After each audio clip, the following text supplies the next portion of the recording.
This is Chicago's Morning Answer with Dan Proft and Amy Jacobson on AM 560. The Answer.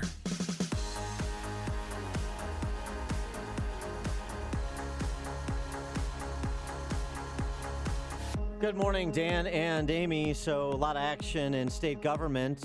Yesterday, Governor Rauner signed legislation called the Trust Act, which is being treated by many as sanctuary state legislation, creating a sanctuary state in Illinois where you have local law enforcement not complying with immigration detainer requests.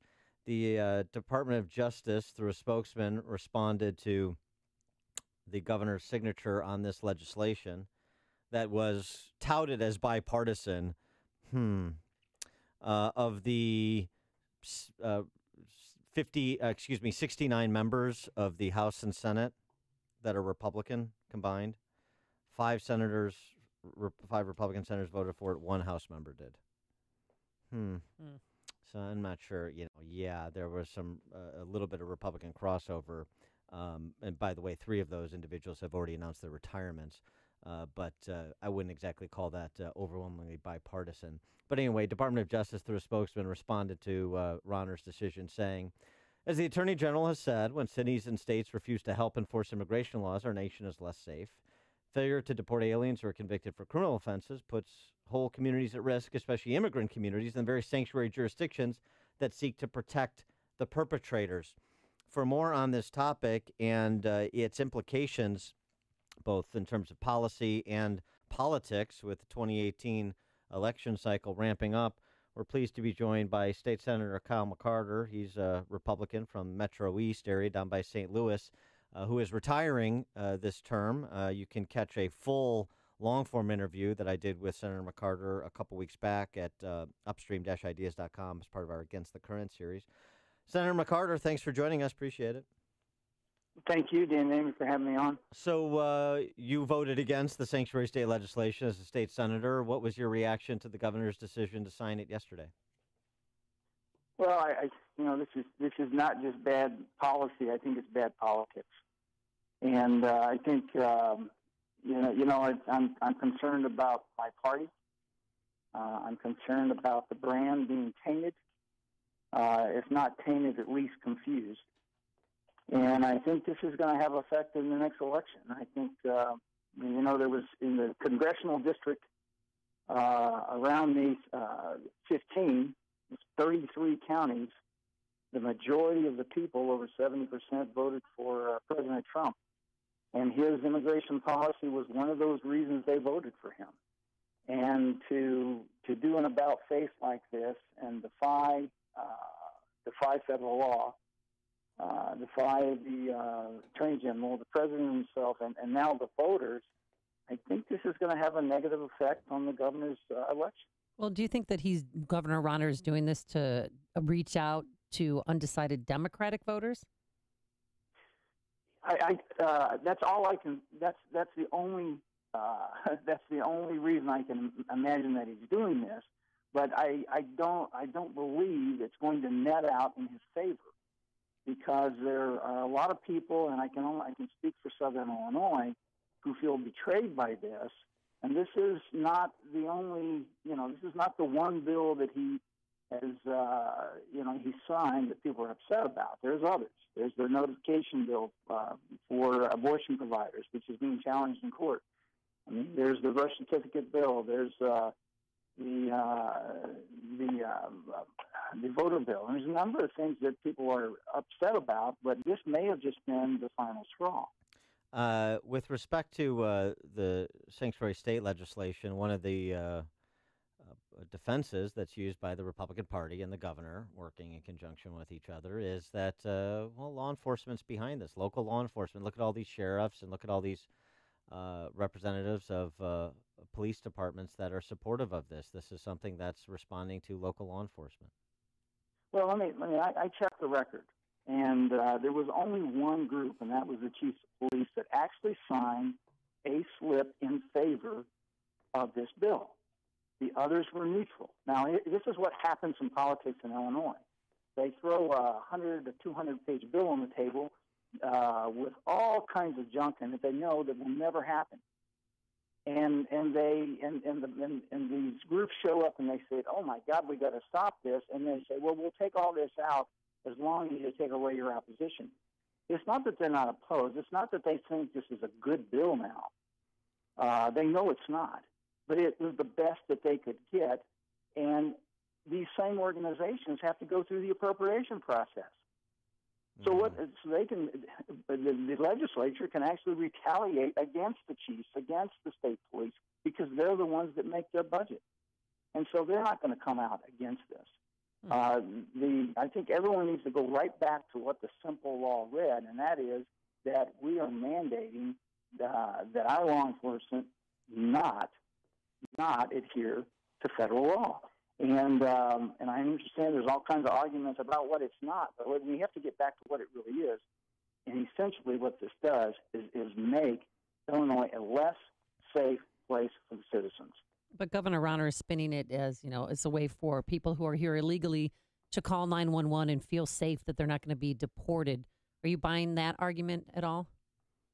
Not whatsoever. Not whatsoever. It's smoke. It's you said it. I mean, he's spinning. He's spinning this to somehow dupe the voters that have elected him to believe that he's done something good for them. It's not good for them, and I think the voters are smart enough to figure this out. You mentioned a number of other pieces of legislation he signed, including recently the automatic voter registration bill, the transgender birth certificate bill, the conscience bill that he essentially the right of conscience bill that he didn't support previously a year ago, Senate Bill 1564. They're still pending HB 40, which would be Medicaid funding of abortion. He's committed to to veto that, but there's more talk than I've ever heard inside Republican circles about Governor Rauner's political future and whether or not he should face a primary challenge. What do you think about that? Well, I think primaries are good. I think primaries make candidates better. It makes them focused on what they stand for. And it's a matter of transparency. We can actually find out what a candidate's like in a primary.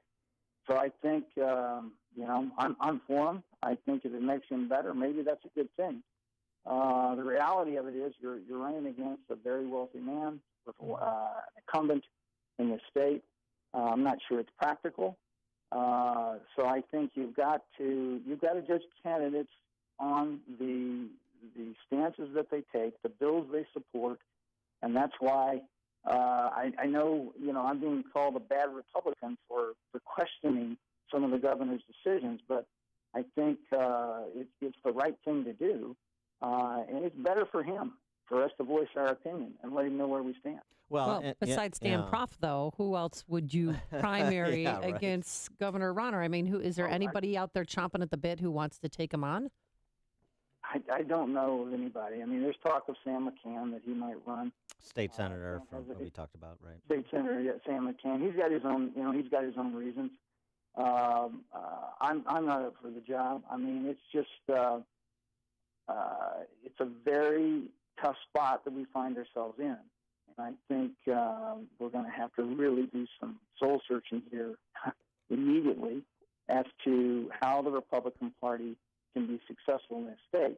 And it doesn't help when Governor Rauner appears to be the best Republican governor that the Democrats have ever had. Again, that taints our brand with the decisions that he has been making. The best Republican Democrats ever had. Interesting. Speaking of that, I mean, I know you're retiring from the state Senate. You're the rare politician actually honoring his term limit pledge, by the way, should be noted. But are you concerned at all with the Republicans and the superminority in the Senate, with the Republicans just getting out of the superminority last cycle in the House, but still in a decided minority, that there will be down ballot drag from the governor and it will preclude the opportunity to pick up seats that could be picked up in the midterms? Absolutely, because the message is confusing. I mean, it's, I've always tried to look at politics like it was pure marketing. And when it comes to messaging, you can't confuse your audience. And when you've got a governor who is appearing as though he's a Democrat, and you've got Republicans that are looking to the Republican platform, that's what attracted them there in the first place. I think there's a lot of confusion, and it's very difficult to get synergy, get momentum, and connect from the top to the bottom of the ticket. And so I'm concerned about that. When Governor Rauner ran, and for much of the last 2.5 years, he's talked about turning around, shaking up Springfield and turning around Illinois, kind of his version of drain the swamp, if you will. And yet we did this story, one of the outlets that I started, Prairie State Wire, about a lobbyist named Nancy Kimmy. She was a long-time inside political player. She was with Judy Bar-Topinka for decades. Since leaving Judy Bar-Topinka's office as comptroller after Topinka unfortunately passed away to become a lobbyist, she has generated $16.88 billion in state contracts for her clients. Wow. And she was working out of the governor's office under the previous regime that after the chief of staff he fired, Rich Goldberg, Mike Zolnarevich, that Ed Murphy, that whole team that was Mike Mahoney, all those people that were up there as part of Governor Rauner's team of superstars that left him when Goldberg was fired as one of the most unpopular governors in the country. Left him with a lot of political capital expended to no particular ends. And we find out that Nancy Kimmy, who was essentially a political mentor of both Goldberg and Mike Zolnarevich, has amassed $17 billion in state contracts for her many and varied clients. You can check out all her clients and their contracts at prairiestatewire.com, while working essentially out of the governor's office. How do you respond to that? I mean, you've been down in Springfield for a long time, so you understand the, as John Cass likes to call it, the bipartisan combine and the men and women of Always on the Rail that are enriching themselves thanks to the benefits of, thanks to the co-opting of both sides of the aisle, and oftentimes to the detriment of Illinois families and taxpayers. So, your response to this and the culture of corruption in Illinois that Rauner ran against, it seems to be alive and well. Yeah, unfortunately, and not surprisingly, Republicans dwell in the Illinois swamp as well. It's not just a home for Democrats. And, cultures of corruption don't change overnight. I mean, no culture does. But the only typically what happens when it does change is that you have spectacular principled leaders, and it's those leaders that stand strong that can really move the culture in the right direction. And so I think that's why it's important right now for the governor to perform well and to make decisions based on principle. And so, I asked the director one time during this administration if there was a place to provide a job for a man that had been unjustly treated by Blagojevich, and one of the best workers we had in the state. And he told me that he couldn't do anything about that, but I should go to the firm of Nancy Kimmy. And Wow. I thought that was just a little odd. So the agency director I knew the reality of it. Yeah, the agency director couldn't do anything about it, but the shadow government could if you wanted to enlist them at a price. Exactly. And that is that's disappointing, and that just shows you the depth of this culture of corruption. Only in Illinois. I mean, I know we say that California, like it's we say that like it's a joke, like, oh, that's part of our brand, this culture of corruption. It's like how we romanticize Al Capone and the mob. This is romantic stuff, is it? Do you feel like you're being romanced, Illinois families? Do you feel like it? I don't. Kyle, before we let you go, what happens on that school funding compromise bill in the Senate today?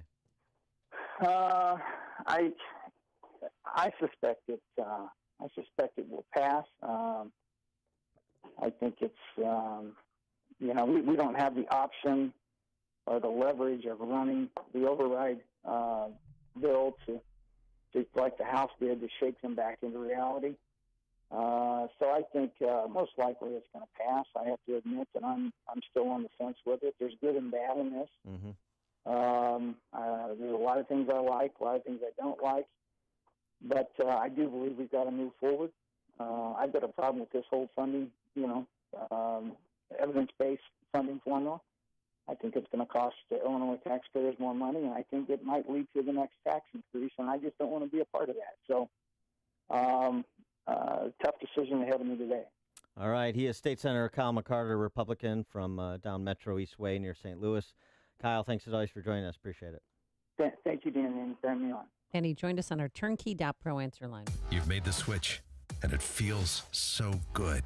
You've switched to Chicago's Morning Answer on AM 560. The Answer.